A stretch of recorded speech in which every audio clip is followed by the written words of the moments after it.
What's the crack? It's Michael here.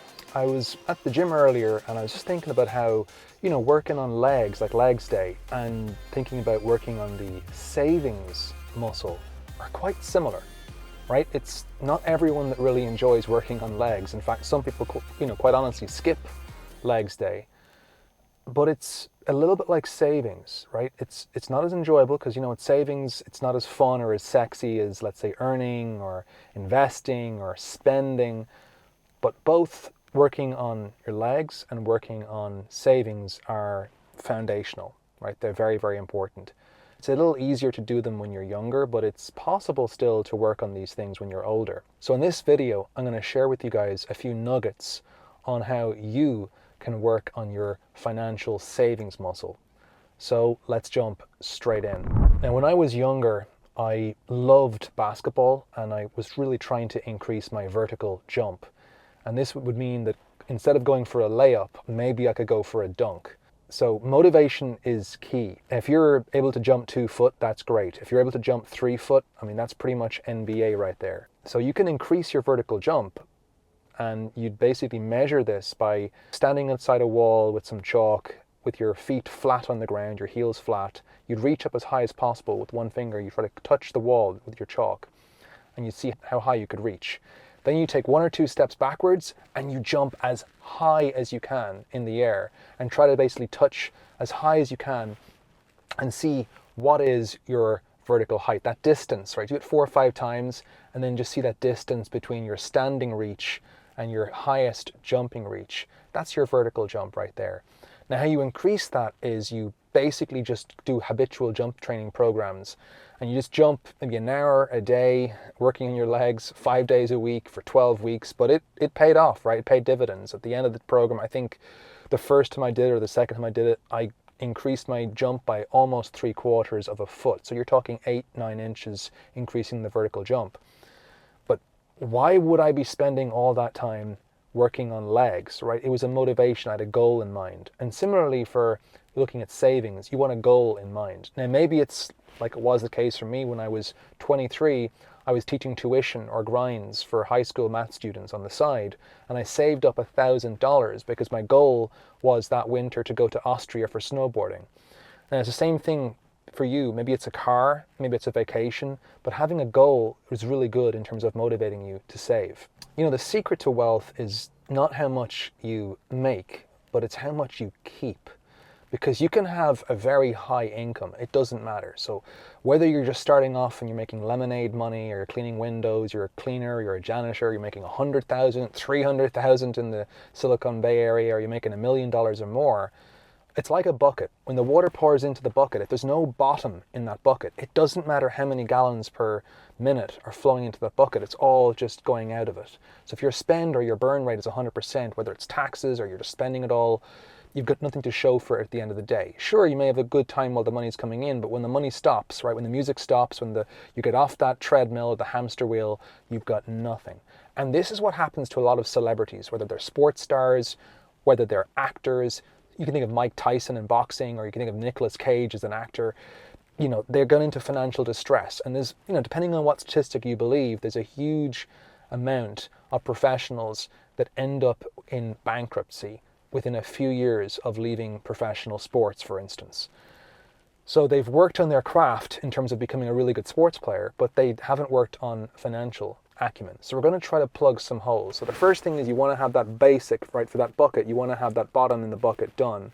But then you want to plug in the holes, the rest of the holes there, so that you're not leaking money, you're not leaking out too much. You want to keep that money and grow it so that you can leave. If you want to leave, you're not dependent on that income. Now, it's much easier to do this when you're young because you don't have the same, maybe you're not as used to getting that huge amount of income. So it could be that you're used to living with your parents, or you're used to living with your friends, sharing accommodation. That's great. That makes it much easier for you because you're not used to going out and splurging on a fancy watch just because, like a Rolex or something. You're not used to buying an exotic supercar or renting an expensive apartment. So this is much, much easier when you're younger, when you don't have the same experience. As your income starts to rise, your expenses start to rise. This is called lifestyle creep, right? Not a weirdo at the gym, right? This is lifestyle creep, which is just you earn more money and then you spend.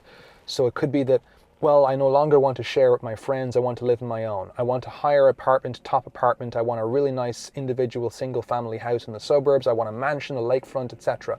It just keeps going up. And of course, there's an issue with this, which is called time inconsistency. This is what Nobel Prize winners in behavioral economics from psychology essentially are talking about. So it's like the smoker's problem, right? I'm going to stop smoking tomorrow. I'm going to go to the gym tomorrow. I'm going to start the diet tomorrow. Right? We've heard this before. I'm going to stop drinking tomorrow, right? It's not credible. And one way around it is to have a commitment device. So it could be that you're part of Alcoholics Anonymous, or you've got a friend. You've got something going, right, where your friends are helping. And as a result, you really feel committed to achieving your goals. So this is difficult when you're older, but it's possible. But again, it's much easier when you're younger. Okay, so I'm going to start getting ready to go in to teach some college students right now. You want to start by having a budget, right? You want to track your inlays, your outlays, like where's the money leaving? Where are the holes coming from, right? Do it for 1 day, 1 week, 1 month. If you can do it for 1 month, that's really, really good. Just tracking every single time you're spending, just jotting it down. Where is the money going to? Right, you want to plug those holes. That's number one. Right, you're able to see those holes when you're tracking your expenditure. Get some quotes. So try to look at quotes for insurance. Try to get better quotes for things you're already paying for. Maybe it's your internet bill. Maybe it's your phone bill. Ring around, shop around. Also, do you really need some of these, these expenditures? You've got a subscription, you forgot you're even spending it on. So do you really need it? Look at things that, oh wow, I'm a member of another gym back in another state somewhere, I forgot to close that down. You'd be surprised at all the things you're spending on you don't even realize. And when you can cut that out, you can cut the chaff out. Of course, saving is not going to necessarily make you very rich, but it's something that you need to work on. That it doesn't matter how rich you get, if you've got no saving muscle, it's like not working your legs. So you can think about generic brands when you're eating. Do you really need to get the fancy brand?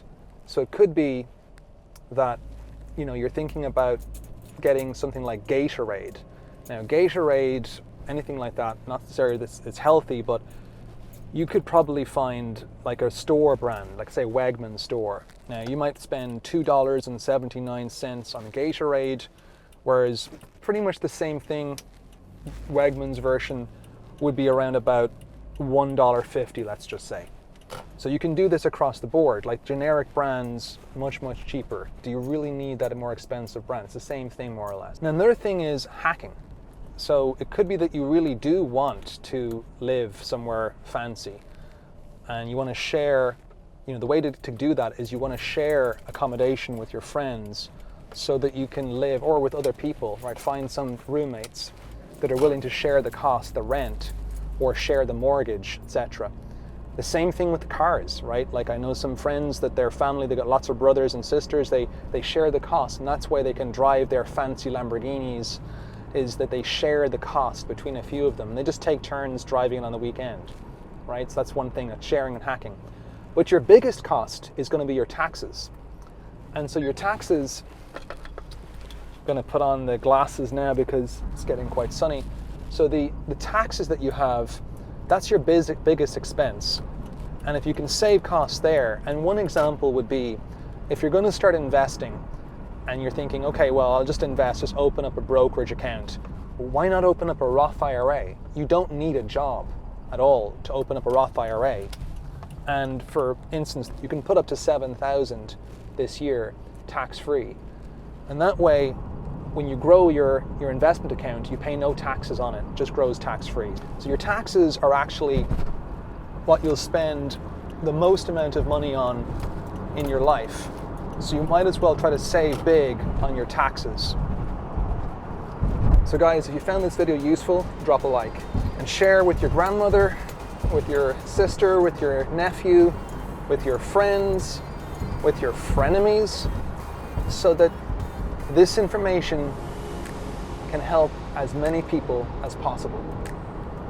All right, later.